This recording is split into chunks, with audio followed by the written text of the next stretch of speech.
I can recognize value here. And so, yes, I will pay you the 3.2. That sounds good to me, but I think that there's some brownie points your business is awarded for all of the opportunities still left on the table. So given the competitive nature of the buying piece, the buying side, there's so many buyers, you might get a 3.5. You might even be able to get it up to 4 times net profit multiple. Wow. Okay. Because that beats hiring a whole team to be able to do something that somebody may be able to do, right?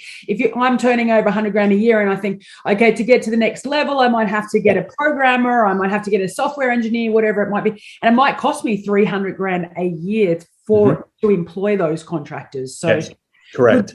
Good time to exit. And that's a really good point you make there, because remember, most sellers don't necessarily understand why buyers would buy their businesses. And there's really 3 reasons. So one is that you get to skip the high risk stage.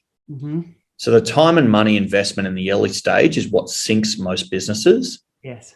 And the business that you've built and that your audience may have built that may list on Flippa, they've essentially done all of the trial and error to ensure that high risk stage has been eradicated. And that's a great reason for someone to buy. The next reason for someone to buy is that you get to acquire cash flow. So the job of a buyer is to maintain the historical performance of the business and then add week to week and month to month cash flow. And that's pretty lucrative when you think about other asset classes like buying into an investment property or even investing on the S&P 500 or the stock market or the NASDAQ.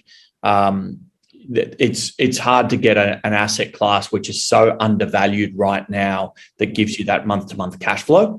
And then, the third piece is they actually do see it as a safe investment. So most other investments will have a higher entry price point, and then their returns are lower. You might buy some real estate in Sydney, and if you're lucky, get 5% annualized